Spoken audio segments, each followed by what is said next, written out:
सोनी जी, कोटि कोटि प्रणाम महाराज जी। महाराज जी, छोटे छोटे अहंकार के द्वारा मेरे से जो कर्म होता है उसके बाद मन बहुत विचलित रहता है। करते समय ये याद नहीं रहता कि मुझे ये नहीं करना चाहिए या करना चाहिए, और जब याद फल... तो रहता, पता भी होता है नहीं करना चाहिए। ऐसा थोड़ा हम लोग गलत बोलते हैं कि हमें पता नहीं है, गलत था, मुझे पता नहीं था कि गलत था। लेकिन नहीं, पहले भी पता था कि मैं गलत करने जा रहा हूँ, और करते समय भी डर लगता है मैं गलत कर रहा हूँ, पर वो भोग की प्रियता के कारण, उसमें प्रियता के कारण, सुख बुद्धि होने के कारण ठीक निर्णय नहीं कर पाते हम। और जब हम उसको भोग लेते हैं तब बाद में हमको जलन होती कि क्यों किया, हम जानते थे गलत है, क्यों किया, आज से नहीं करेंगे। लेकिन फिर 2-4 घंटे के बाद जब किसी भोग का संयोग होगा तब फिर वही दशा होगी कि नहीं करना चाहिए, मैं क्यों कर रहा हूँ, और फिर भी कर बैठेगा। कब तक? जब तक उसके अंदर असलियत में, उसमें जो सुख बुद्धि है वो नष्ट नहीं होगी। सुख बुद्धि उसमें जो जिस भी भोग में है, हम ऊपर से कहेंगे कि हमारी इच्छा नहीं थी, हम करना नहीं चाहते थे, अच्छी बात है, वो ठीक कह रहा है, लेकिन उसमें अंदर से सुख बुद्धि थी, इसलिए ना चाहते हुए भी उसे करना पड़ा। और वो तब तक करता रहेगा जब तक सुख बुद्धि नहीं हटेगी। जैसे बमन है, बमन समझते ना, बमन, उसको तुम्हें कोई खवा दे, कैसे खा सकते हो तुम? नहीं खा सकते ना, क्योंकि तुम्हारी सुख बुद्धि नहीं, घृणा बुद्धि है उस पे। ना तुम खा सकते हो, ना तुम्हें कोई खवा सकता है। लेकिन बमन के पहले वो पदार्थ जो रबड़ी, रसगुल्ला, वो दूसरा भी खवा सकता है, तुम भी खा सकते हो। क्यों? उसमें घृणा बुद्धि नहीं, सुख बुद्धि है। और वही खा के बमन कर दे तो नहीं खा सकते, क्योंकि घृणा बुद्धि है। ऐसे ही हम ऊपर से तो जानते हैं कि ये गलत है, लेकिन अंदर से कि भोगेंगे तो सुख मिलेगा। अब वो क्रियाएं होंगी, चाहे वो मांस खाना हो, चाहे शराब पीना हो, चाहे व्यभिचार करना हो, चोरी करना, कुछ भी हो, जिसमें अंदर से सुख बुद्धि है, वो बाहर से क्रिया गलत होने पर भी हम रोक नहीं पाएंगे, वो हमसे होगी। उस सुख बुद्धि को भजन के द्वारा नष्ट किया जाता है। जब हमारे अंदर ज्ञान प्रकट हो जाता है, देखो अपनी बहन अपने नजदीक बैठी हो, क्या हमारी पाप बुद्धि आ जाएगी? क्या बहन है अपनी, नहीं आएगी? ऐसा तो कभी, वही राक्षस है जो राक्षस, उनकी बात मैं नहीं कहता, मनुष्य की बात कहता हूँ। कोई मनुष्य ऐसा नहीं, लेकिन पराई बहन बेटी देखने पर क्या हो जाता है? वो भी तो हमारी तरह किसी की बहन बेटी है, जैसे हमारी बहन बेटियां हैं। वो क्यों हो जाता है? क्योंकि उनमें हमारी भोग बुद्धि, सुख बुद्धि और अपनापन नहीं होता। और अगर पूरे ब्रह्मांड में अपनापन हो जाए तो हर माता बहन के प्रति, तो उसी को भगवान प्राप्त हो जाते हैं। गोस्वामी जी लिख रहे हैं, जननी सम जानहि पर नारी, धन पराए बिसते बिस भारी, जिन्हीं राम तुम प्राण प्यारे, तिनके मन शुभ सदन तुम्हारे। हमसे पाप वही होता है जहां हम सुख भोग बुद्धि करते हैं और परायापन कर लेते हैं। अपनेपन में पाप नहीं है। अपनी बेटी 4 हो और हम उनके बीच में बैठे हो, हंस रहे हो, खेल रहे हो, पाप बुद्धि आ जाएगी क्या? नहीं। तो फिर हम 4 बहनों को बाहर देख करके दोष दृष्टि क्यों कर लेते हैं? बस यही विवेक रखना है ना। हमारी दृष्टि का, हमारी सोच का, हमारी भोग बुद्धि का, हमारे परायेपन का, ये जितने पाप होते हैं ये इसी से हो रहे हैं। नहीं तो मन, वहां भी तो मन है, भला थोड़ा भी इधर उधर सोच कर दिखाए, सोचने की गुंजाइश ही नहीं रहती। हमें तो लगता है सोच की गुंजाइश ही नहीं रहती। घर परिवार में देखो ना, लेकिन बाहर होती ही वो सोच चालू हो जाती है। वही सोच अगर हम बढ़ा दें, एक गांव में, एक नगर में, विश्व में ले जाएं, तो वही संत हो गया, वही साधु हो गया, वही हृदय से महान हो गया। तो हमारी जहाँ सुख बुद्धि होती है, इसलिए हमसे हो जाता है। अगर सुख बुद्धि भजन के द्वारा नष्ट हो जाए तो फिर हमसे पाप नहीं होंगे। किसका प्रश्न था, समझ पा रहे हैं आप? यश शर्मा जी, ग्वालियर। महाराज जी, महाराज जी आपके चरणों में कोटि कोटि प्रणाम। महाराज जी, जैसे महाभारत में श्री कृष्ण जी ने अर्जुन जी को गलत सही का मार्गदर्शन कराया, वैसे ही क्या श्री कृष्ण जी उसी रूप में हमारा भी मार्गदर्शन कर सकते हैं? और अगर कर सकते हैं तो उसके लिए हमें क्या करना होगा? भजन। पहले नर नारायण के रूप में तपस्या की है अर्जुन ने बद्रिकाश्रम में, तब वो अर्जुन रूप में अवतरित हुए आकर के, तब उन्हें श्री कृष्ण रूपी सारथी प्राप्त हुआ है। भजन करो, तपस्या भजन।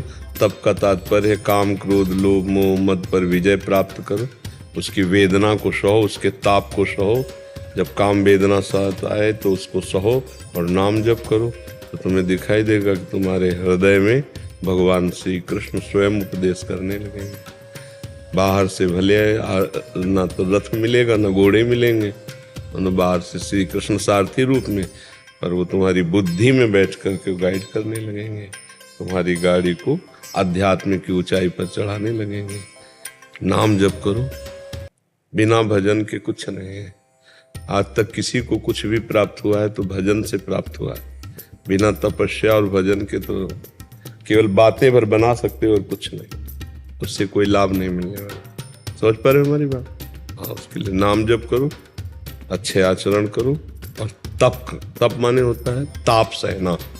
जैसे हमारे अंदर भूख का ताप होता है, प्यास का ताप होता है, ऐसे बहुत तरह के वेग हैं।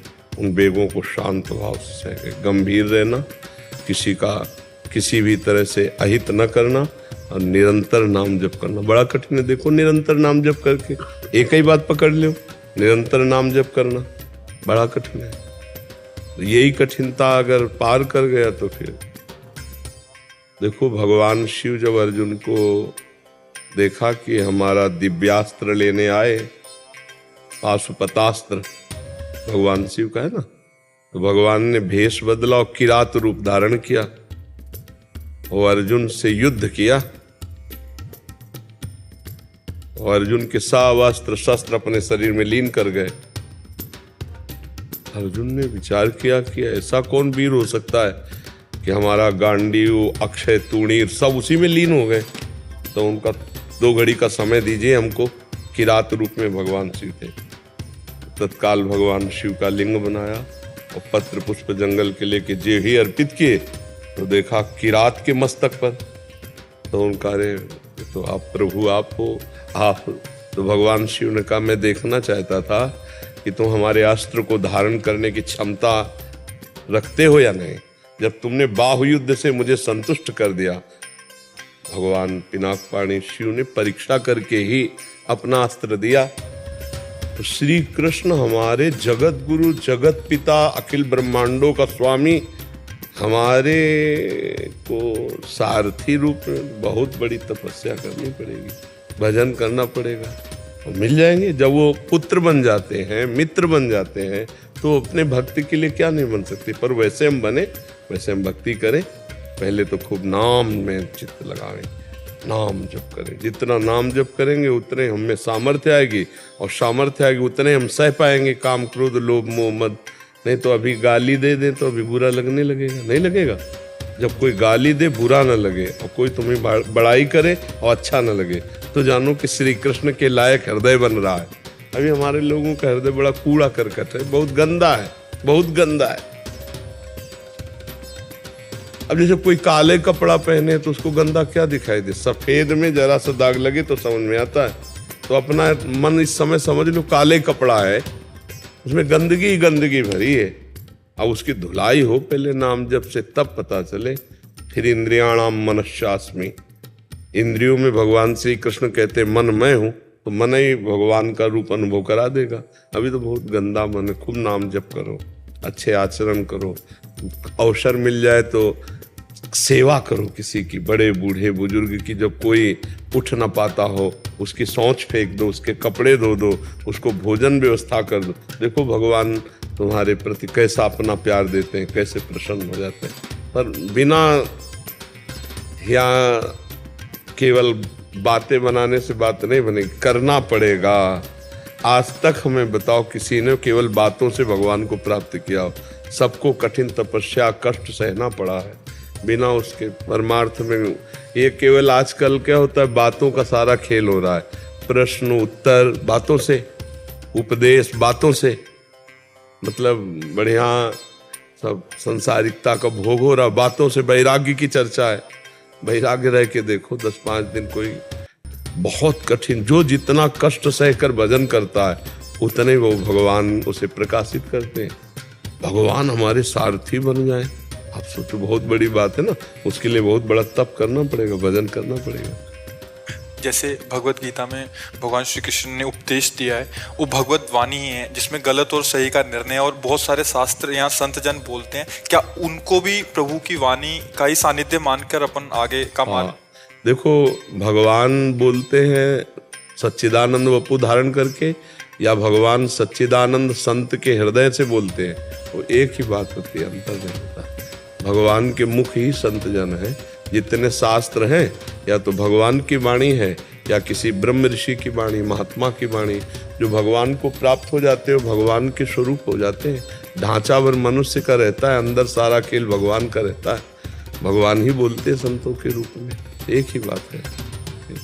करण लांबा जी, राधे राधे महाराज जी। महाराज जी, पिछले 1 वर्ष से मैं आपके बताए मार्ग पर चलने का प्रयास कर रहा हूँ। किसी वैष्णव अपराध, अहंकार या मन की चाल में फंस गया हूँ। पिछले 1 महीने से पहले जैसा भजन भी नहीं चल रहा। भोगों से श्री जी कृपा से घृणा हुई थी, दोबारा वही भोग भोगने लग गया हूँ। सत्संग में रुचि सी होने लग गई है, परंतु भोग भोगते हुए भी श्री जी का स्मरण रहता था। आपके सामने आने से भी डर लगता था क्योंकि आपकी आज्ञा का उल्लंघन किया था। महाराज जी, मेरे हो जाता है। अभी तो कोई अच्छे पहलवान थोड़ी हो गए कि माया से दांव पेच कर लोगे। अभी तो बच्चे ही हो। ठीक से चलो और दूसरों पर। आज का सत्संग सुना, महाराज पृथु ने अपनी प्रजा को सबसे पहला उपदेश किया, दूसरों पर दोष दर्शन ना करे। अपने हृदय में भगवान का चिंतन करते हुए अपने कर्तव्य का पालन करे। शरीर से, मन से, वाणी से कोई भी पापाचरण ना करे तो इसी जन्म में भगवत प्राप्ति हो जाए। अब हम लोग क्या करते हैं, जहाँ थोड़ा भजन साधन बना तो हम दूसरों पर दोष देखने लगते हैं। सही बात मानो, केवल भगवान ही भगवान सबके हृदय में बिजली, पावर। देखो, शरीरों की आकृति ये अलग अलग है, लेकिन इनमें पावर एक ही है, बिजली एक ही है, वो है भगवान।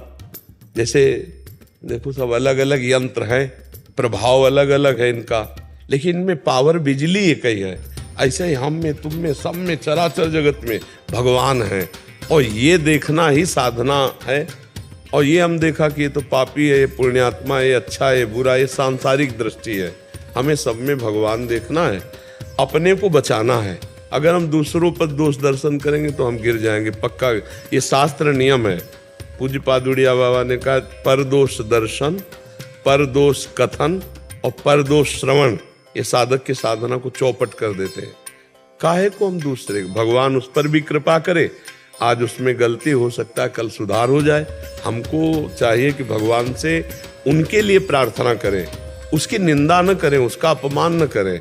सच्ची मानिए बच्चा, किसी की बस नहीं है। ये माया इतनी प्रबल है कि 5 मिनट में 50 वर्ष का किया कराया मिट्टी में मिला देगी। 50 वर्ष ब्रह्मचारी रहा, 5 मिनट में भ्रष्ट हो गया सब। भगवान ही चलाते हैं, भगवान ही बचाते हैं। काहू को बसना जो कछ हो, सब तिहारी कृपा से बिहारी बिहारिन। अगर कोई अहंकार करे तो मिटिया मिट हो जाए। किसी का अहंकार नहीं चलता साधना में। तो हम दूसरे के दोष दर्शन करते हैं, जहाँ अहंकार करते हैं, किसी संत की निंदा कर देते हैं, फिर हम परमार्थ से हट जाते हैं। परमार्थ तो सुधार करो बच्चा। ऐसा थोड़ी कि एक बार गिर जाए तो निराश हो जाए। हम तो कहते हैं जीवन भर हम गिरते रहेंगे तो भी लड़ते रहेंगे। माया भगवान की प्रबल, 1 2 3 4 100 बार गिरेंगे तो भी उठकर खड़े होकर हम परास्ताई की सोचेंगे। हम अपने हार जाने की नहीं सोचेंगे। सामने वाले को तो एक दिन वो विजयी हो जाता है। हम भगवान के अंश हैं। हम में जो कमी है उसको हम हर हार में पहचानते कि मेरे में त्रुटि क्या हुई और उसकी सुधार करते हो। नाम जप के द्वारा हम विजय श्री प्राप्त करेंगे। अंतिम सांस तक हम भगवान को प्राप्त करने का उपाय छोड़ेंगे नहीं, हारेंगे नहीं, चाहे हर बार हार जाए। माया प्रबल है। हार करके बैठ जाना ये उत्साही पुरुष का लक्षण नहीं। हर बार हारेंगे पर हम जीतने की कोशिश करेंगे। जय बार हारेंगे तय बार हम अपनी त्रुटि को देखेंगे, गलती क्या हुई, तो एक दिन हम जीत जाएंगे क्योंकि भगवान हमारे हैं। हम भगवान नाम जप करते हैं, हम भगवान के अंश हैं। एक दिन जीत जाएंगे। 1 2 4 बार अगर हार गया तो फिर वो पहलवान के हम लड़ेंगे नहीं, वो पहलवान नहीं है। जो हजारों बार हार करके सीखे जीतना उसे ही कहते हैं। ऐसा नहीं, ये बहुत बड़ा योद्धा है हमारे सामने। काम, क्रोध, लोभ, मोह, मद, मत्सर, बातें बनाना अलग बात है, इन विकारों को जीतना बहुत कठिन बात। अभी बच्चे हो, चले हो, लड़खड़ा गए, गिर गए, फिर खड़े हो, फिर चलो, अगर फिर गिर जाओ तो फिर चलो, निराश तो हो ही मती। और इस मार्ग में कभी भजन का नाश नहीं होता। जैसे हमने 500 बार नाम जप कहा, राधा राधा राधा, अब हम गंदे हो गए, गिर गए, तो हमारा 500 राधा नाम स्टॉक में जमा हो गया। अब जो हमसे गलती हुई, इसकी जलन होगी, इसका हमको दंड मिलेगा, और फिर हमारा भजन शुरू होगा 501, 502, 500। अब हम फिर 1000 तक पहुंचे, फिर गिर गए, तो 1000 हमारा स्टॉक में है। फिर हमारी धुलाई होगी, जलन, क्लेश, अशांति, और फिर हमारा 1000 से नाम, हमारा घाटा तो हो नहीं रहा। हाँ, अगर हम ना गिरें तो हम बहुत जल्दी लक्ष्य प्राप्त कर लें, अगर हम गिर जाते हैं तो थोड़ा देर होगी, लेकिन भगवत प्राप्ति हमको करना ही करना है। हमें छोड़ नहीं देना, घाटा नहीं बर्दाश्त करना। हमें ये मान करके कि हम हार गए तो अब निराश हो गए, उदास हो गए, ऐसा नहीं। और अंदर से हमें प्रायश्चित करना है। प्रायश्चित का मतलब होता है चलन की, यार कैसे ये ऐसा कैसे हो गया, मतलब क्या कमी थी मेरे में, क्या त्रुटि थी, मुझे क्या चाहिए, मुझे ये चाहिए या ये चाहिए, जब ये नहीं चाहिए तो मैं इसमें गया क्यों। बार बार अपने को, तो आप मजबूत होते जाएंगे। फिर झुक जाते हैं तो फिर पश्चाताप कीजिए। देखो, बहुत बड़ी लड़ाई है, कोई महाभारत से भी बड़ी लड़ाई है। महाभारत तो 18 दिन में हो गई, और ये पूरे जीवन लड़ना है हमको। माया है, कहाँ कहाँ आकर्षण करेगी, हर जगह से भजन करते हुए बचकर भगवान को प्राप्त करना है। चाहे गृहस्थ में हो, चाहे विरक्त में। मान लो गृहस्थ में है तो एक सीमा के अंतर्गत आपका भोग है, आप सीमा उल्लंघन कर भोग भोगेंगे तो आप पापी होंगे, आप बेविचारी होंगे, आप दुष्ट होंगे। ऐसे ही विरक्त की एक सीमा है, वो अपनी सीमा में रहे, वो अपनी सीमा में रहे और भजन करे तो धर्म पूर्वक भगवान को प्राप्त हो सकता है। समझ पा रहे बच्चा? निराश तो होना नहीं, उदास नहीं होना नहीं। और जी कई बार क्या होता है, जो हमारा बल होता है वही ऐसा लगता है उसने गिरा दिया। मैं हर समय ये सोचता हूँ भी जो सारे संसार का मालिक है और वो जिनके पीछे पड़े है वो मेरी महारानी, मेरी माँ है, तो मेरा कोई क्या बिगाड़ लेगा। हाँ, बस इसमें क्या होता है कि मेरा कोई क्या बिगाड़ लेगा, इसमें हमारा देहाभिमान ना आने पावे। वही मैं गिरा। मुझे ये ध्यान नहीं, इतना जरूर ध्यान रखना है कि मेरी श्री जी हैं, पर श्री जी और लालजू के द्वारा ही तो सबका पोषण, प्रभु तो सबके है ना। सब मम प्रिय, सब मम उपजाए, तो मेरा कौन क्या बिगाड़ लेगा, इसमें मेरा अहम ना आने पावे। मुझे रखना कि मुझे डरना नहीं है, मुझे डरना नहीं, पर मुझे अहंकार भी नहीं करना। मेरी श्री जी हैं पर मुझे डरना नहीं।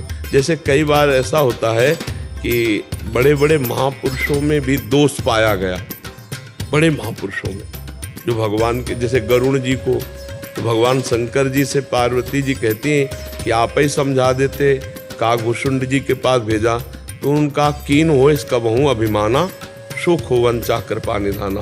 भगवान की कृपा से मुझे लगा कि गरुण जी को यह अभिमान है कि मैं भगवान का नित्य वाहन हूँ, तो अब जाओ काक जी के पास और वहाँ नीचे बैठ के सुनोगे तो तुम्हारा अभिमान नष्ट हो जाएगा। तो कभी कभी भक्त को जो अभिमान हो जाता है अपनी भक्ति का या प्रभु के बल को लेकर और दूसरे के प्रति अवहेलना, तो भगवान नहीं सह पाते। हमें दीन रहना है।